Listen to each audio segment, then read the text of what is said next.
It took a long while for me to really fall in love with this man.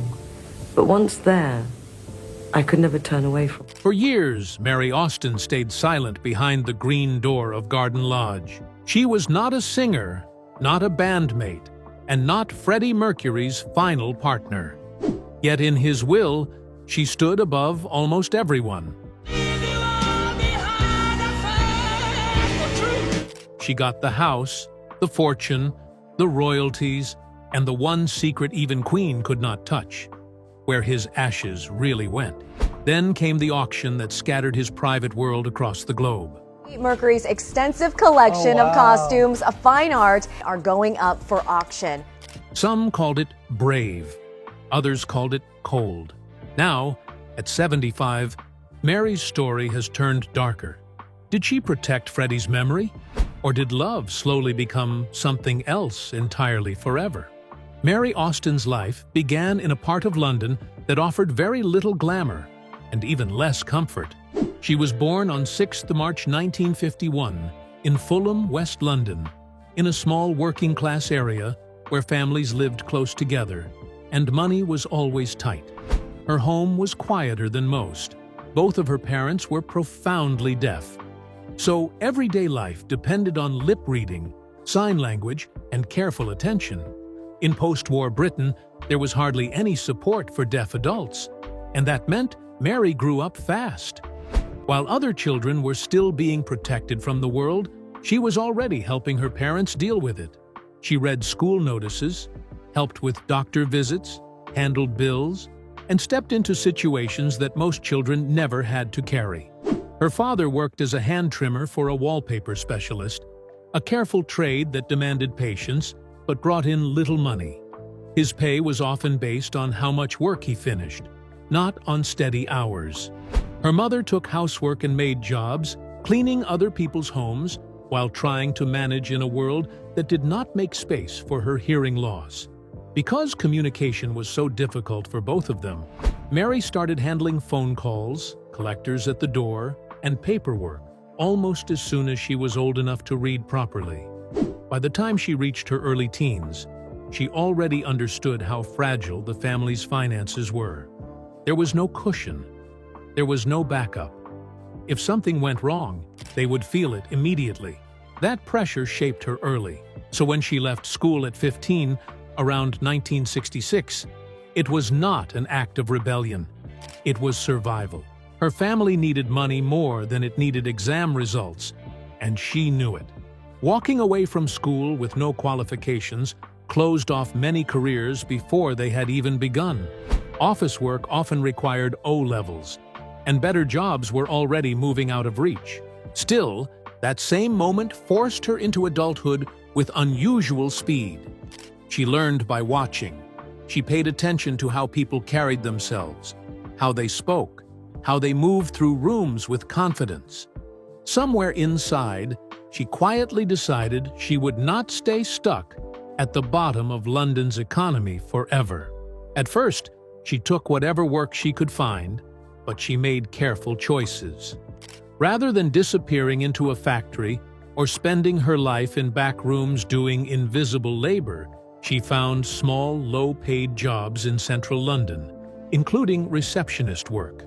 Those jobs were modest, yet they taught her something valuable.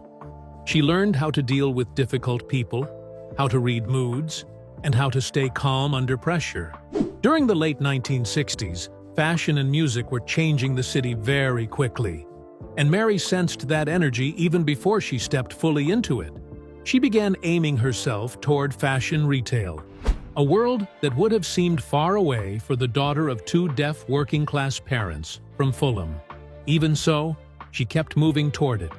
That path led her to Biba in Kensington, and that changed everything. Biba had started with a mail-order gingham dress in 1964 and quickly became one of the most exciting fashion names in London. Customers lined up for mini dresses, Art Deco-inspired pieces, and clothes that felt bold, stylish, and just within reach. For Mary, getting hired there was more than a job. It was a social leap. She had left school at 15, had no family connections, and came from a world that usually stayed far away from glamour. Yet now she was standing inside one of the most talked-about stores in the city, helping dress people who seemed to belong to a completely different life.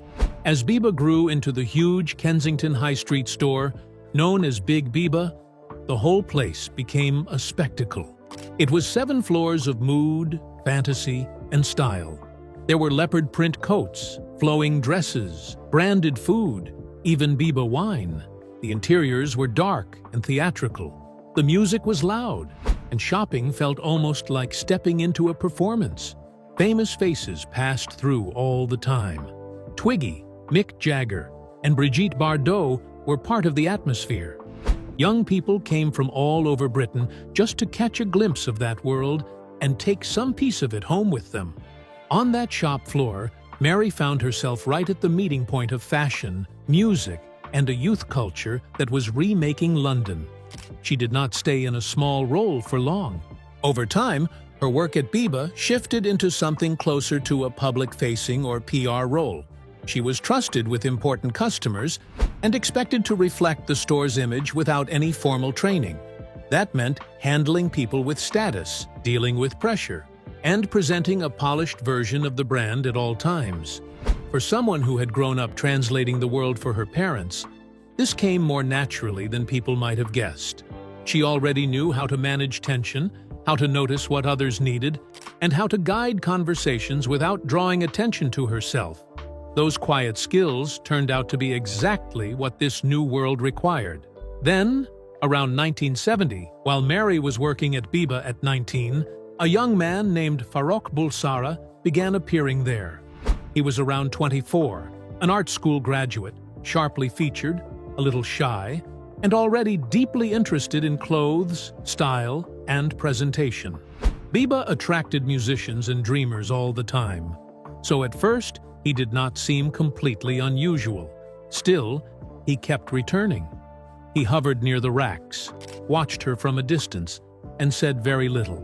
For all his striking presence, he was said to be shy around women he truly liked. It took time before anyone properly introduced them. By then, Freddie was not yet Freddie Mercury. In late 1969, and into that period, he was selling Edwardian clothes and scarves at a stall in Kensington Market, alongside Roger Taylor, trying to cover rent and help support his music. He had style already: velvet, satin, scarves, and a look that made people notice him even in a city full of eccentric people.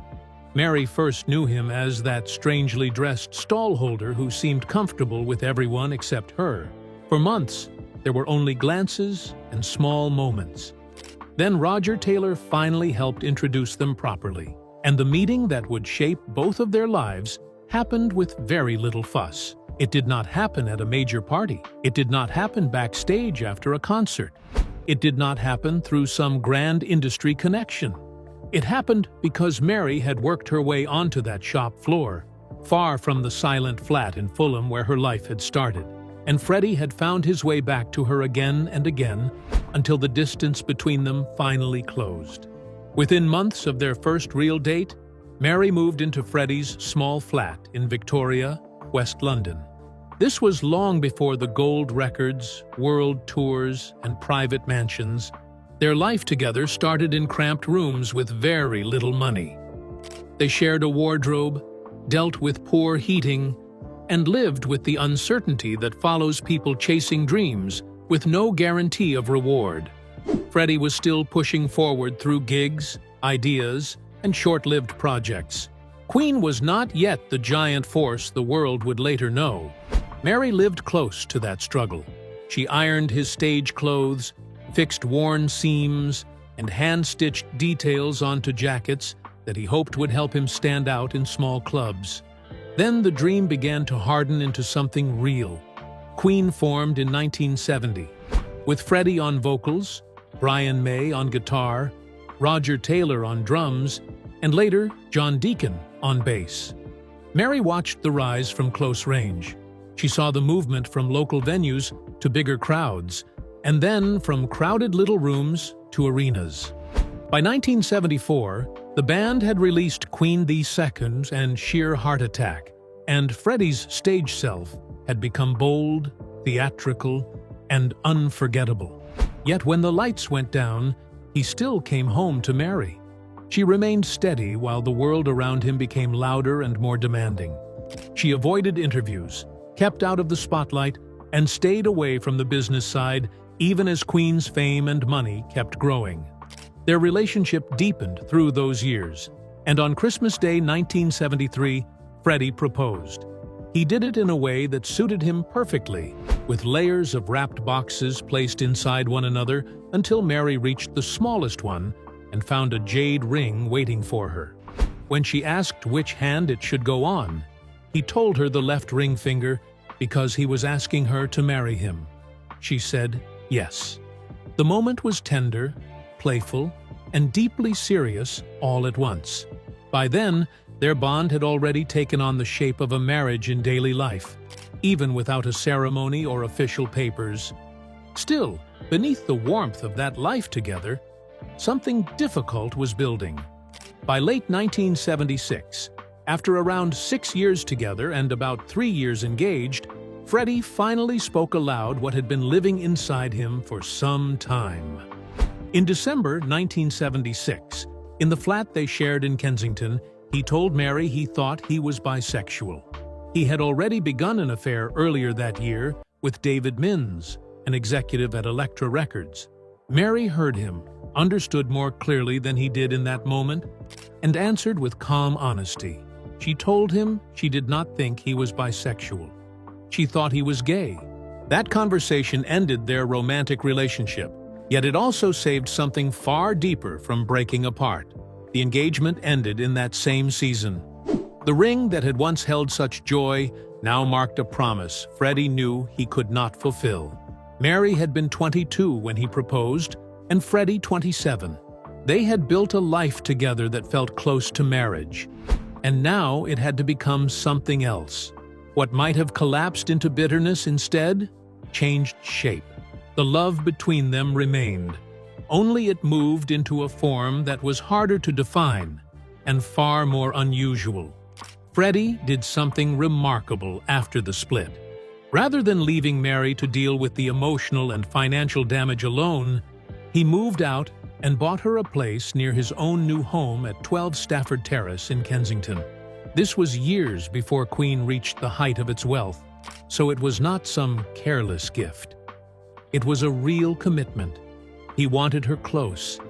He wanted her safe.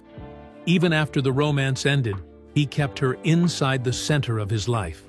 As the late 1970s turned into the 1980s, Mary became something even more important than an ex-fiancé. She became the person Freddie trusted when things went wrong, when his relationships became difficult, when work brought stress, when emotions overwhelmed him. Mary was often the one he called. People around him understood her place. His parents accepted her with a warmth that many others never received.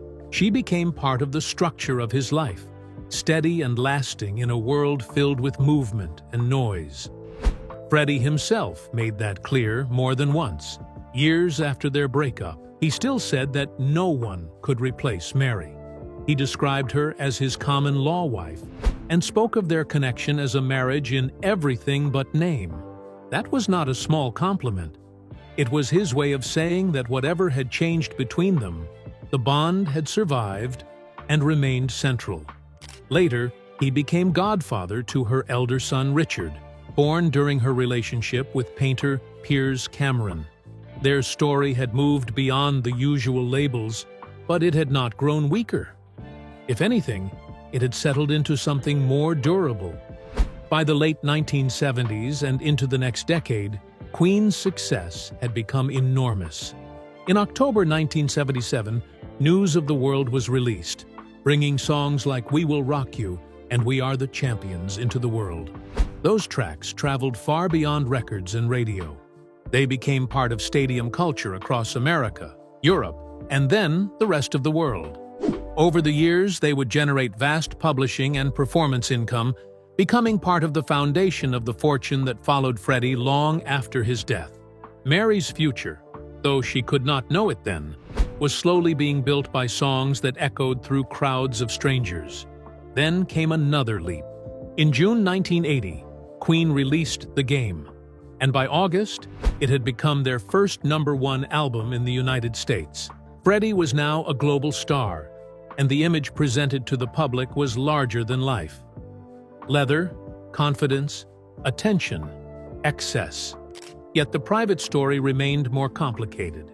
Since 1976, Mary had known the truth about the shift inside him.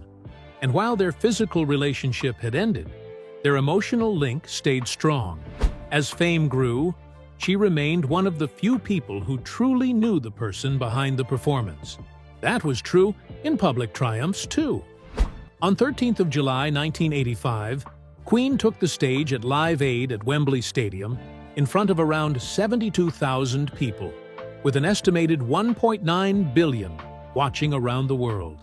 In only 21 minutes, Freddie turned the set into one of the most celebrated live performances in rock history. The energy was overwhelming, the response immediate, and the moment became part of music legend. Yet, after stepping off that stage, flushed with adrenaline and sweat, Freddie reportedly called Mary before he spoke at length with anyone else. Even at the height of his public power, he reached first for the person who had known him before all of it. That trust continued at home. For his 40th birthday, on 5th of September 1986, Freddie held the Silly Hat Party at Garden Lodge, his 8-bedroom home in Kensington. It was extravagant, playful, and packed with famous guests, including Elton John, Rod Stewart, and Jane Seymour. People saw the spectacle and the celebration. Mary, meanwhile, moved quietly through the background, helping with practical details, managing parts of the event, and making sure things ran smoothly. She was often invisible in those rooms, but she was never unimportant. That same year, Queen's Magic Tour came and went. It began in June 1986 and ended on 9th August at Knebworth Park in Hertfordshire, where around 120,000 fans packed in for what would become Freddie's final full concert with Queen. Though nobody knew it then. Soon after, rumors about his health began to gather in the press. By 1987, he was diagnosed HIV positive. The fear surrounding AIDS at that time was immense, and the available treatments were terribly limited. For Freddie, the diagnosis carried the weight of a near-certain death sentence. Once again, Mary was among the first people he trusted. In early 1987, after months of illness and weight loss, he received the result in London and shared it with her before almost anyone else. He broke down in front of her at Garden Lodge. From that point on, she became one of the guardians of his final years. While the outside world speculated and the press circled, Mary helped protect the truth. From 1987 to 1991, Freddie hid his illness from the public, while continuing to work with astonishing determination. In 1989, Queen released The Miracle. Then on 4th February 1991 came Innuendo, recorded while his body was already failing. Fans saw silence and withdrawal. Inside Garden Lodge, the reality was much more severe. Mary helped manage the flow of visitors, kept reporters at a distance, and worked alongside people like Jim Hutton and Peter Freestone as nurses, doctors, medicines, and private routines became part of daily life. The house was no longer simply a home. In many ways, it had become a place of care, secrecy, and endurance. As Freddie weakened, Mary stayed close. By 1991, AIDS-related illness had badly damaged his eyesight and left him needing help moving through the house. Yet he still wanted to record. He still wanted to sing. On one of his last visits to the studio, he had to be helped into the car, and then into the building. Even in that state, he kept going.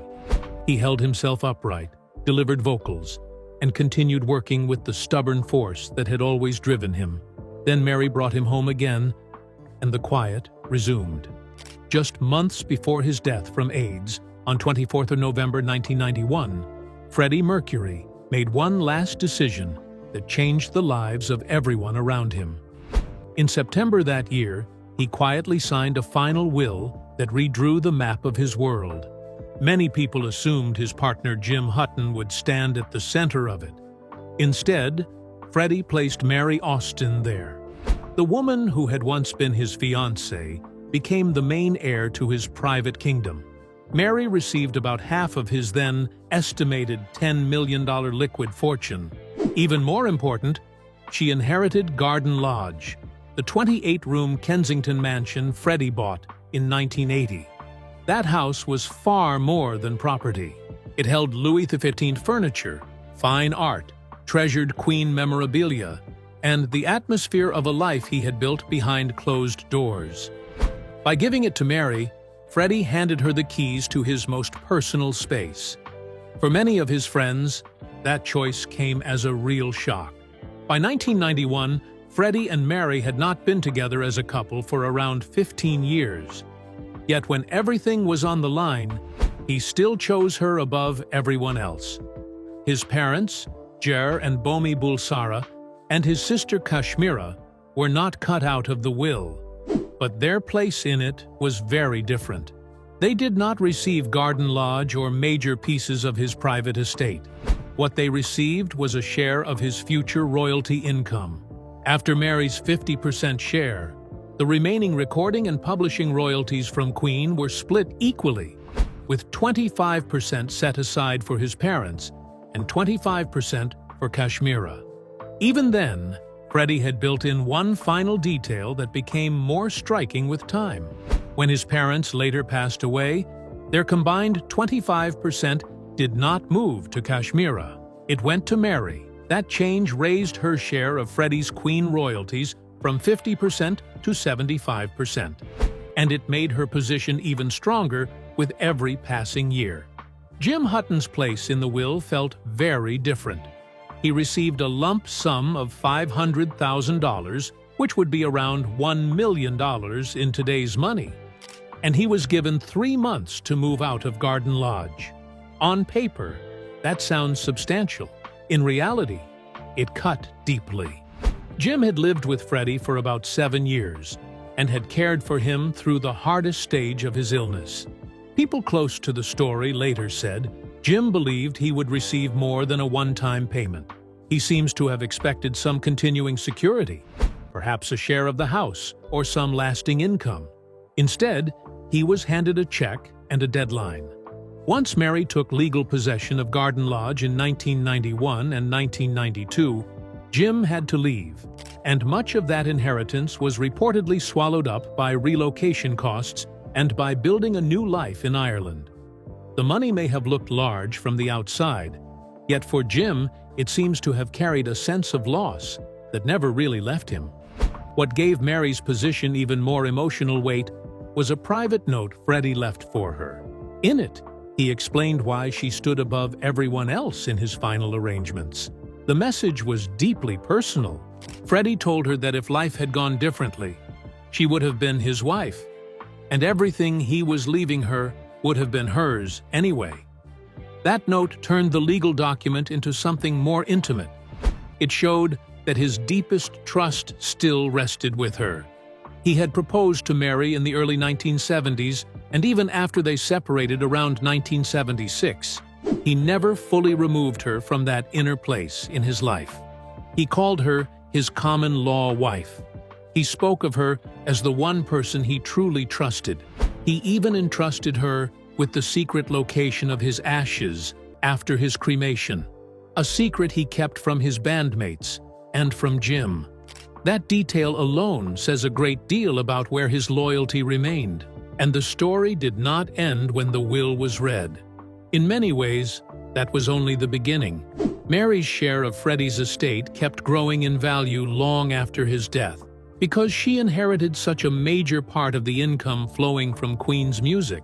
Every new deal, every surge in streaming, every revival of interest, all of it kept feeding the fortune attached to Freddie's name.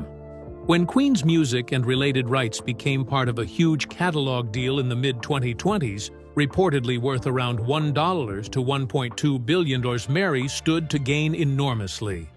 Reports suggested that her effective position could translate into a windfall of around $187.5 million, or nearly $240 million from that deal alone. That came on top of decades of royalties from songs like Bohemian Rhapsody, and on top of the renewed global wave created by the 2018 film, which earned more than $900 million worldwide and pushed Queen's music back into the center of popular culture. This is where the will begins to feel almost haunting. Brian May and Roger Taylor helped create the music that made all this wealth possible, yet they had no legal claim over Garden Lodge or the objects inside it. Freddie had placed those things in Mary's hands. Over time, that reality became harder to ignore. Then, in 2023, it turned impossible to ignore. That year, Mary Austin broke years of silence and announced that she would sell more than 2,400 of Freddie's personal possessions through Sotheby's. These were not distant museum pieces. They were things that had lived with him inside Garden Lodge since his death in November 1991. The collection included handwritten lyrics drafted on British Midland Airways stationery, stage costumes from Queen's most famous performances, the Yamaha Baby Grand piano he used to compose Bohemian Rhapsody, and even the tiny silver Tiffany mustache comb he used for his famous look. Mary, then 72, explained that she needed to put her affairs in order and felt the time had come to be brave and let these things go. She said she would keep only the gifts Freddie had given her personally. To some people, it sounded practical. To others, it felt almost unbearable.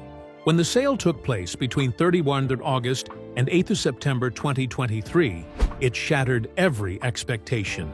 Sotheby's had estimated the collection would bring in between $7.6 million and $11.3 million. Instead, the total soared to around $40 million. More than 140,000 people visited the month-long exhibition in London, forming queues outside the auction house and setting an attendance record. Bidders from 61 countries joined in, whether in person, by phone, or online. Nearly 2,000 people registered to bid, and around 60% were first-time Sotheby's clients. It became the highest total ever achieved for a celebrity collection of its kind. Some of the individual sales were astonishing. Freddie's little silver mustache comb, once estimated at only $400 to $600, sold for $152 to $400. His 1973 Yamaha G2 Baby Grand piano sold for $1.7 million and set a world record for a composer's piano at auction. His handwritten Bohemian Rhapsody lyrics went for $1,279,000. Even the front door from Garden Lodge fetched for $12,750. The numbers were huge, yet the emotional cost of the sale may have mattered even more. These were the objects that had once filled Freddie's rooms, touched his hands, and carried the texture of his daily life. Now, they were being scattered across the world. Brian May could hardly bear it. On 6 September 2023, the day the live auction opened, he posted a deeply emotional message on Instagram. He wrote that Freddie's most intimate personal effects and writings, things that had once been part of what they all shared, were being knocked down to the highest bidder and dispersed forever. He said he could not look. The message struck people hard because Brian rarely spoke publicly against Mary. Yet this time, the pain was too visible to hide. His words carried the sound of grief, but also the sound of a wound that had never fully healed.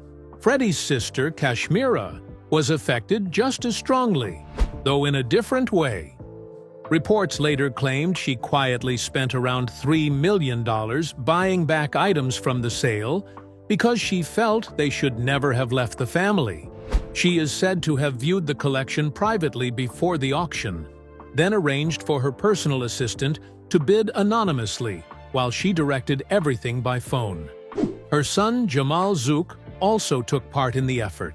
Among the things she secured were a military-style jacket made for Freddie's 39th birthday party, sold for $457,200, his Wurlitzer Model 850 jukebox for $406,400, draft lyrics to Killer Queen for $279,400, and a hand-painted waistcoat featuring portraits of his beloved cats for $139,700.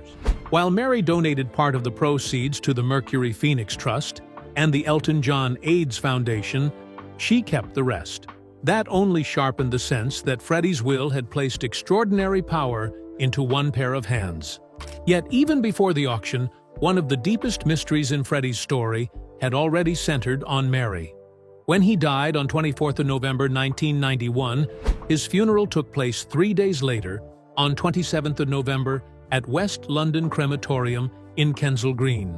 The ceremony was private and attended by about 35 close mourners. A Zoroastrian priest led the service, and Freddie's body was cremated immediately afterward. No public grave was announced. No clear resting place was ever revealed. Because his will gave Mary control over his remains, the question of what happened next became one of rock music's strangest and most emotional mysteries. For years, rumors swirled. In the early 1990s, Jim Hutton told friends, and later reporters, that he believed Freddie's ashes were buried under a weeping cherry tree in the garden at Garden Lodge. It sounded believable. Freddie loved that garden, and the tree became part of the legend. Yet, as more people repeated the story, Jim softened his claim. He suggested that he had only been told, or had assumed, that this was the spot. That shift kept the story alive, but it also kept it uncertain. Mary later explained that she did not rush to scatter or bury Freddie's ashes after the cremation. Instead, she kept the urn in his bedroom at Garden Lodge for around 2 years, until roughly late 1993. She treated the room almost like a shrine while she lived with the grief. When she finally moved the ashes, she did it alone, and with great care. She sent away her usual driver, placed the container inside an ordinary plastic bag, and left the house by herself so no one would suspect what she was carrying. That single detail says everything about how seriously she took the promise of secrecy. Over time, 3 main theories took shape. One says the ashes were buried at Garden Lodge, under a cherry tree or rose bush in the garden behind the famous Green Door.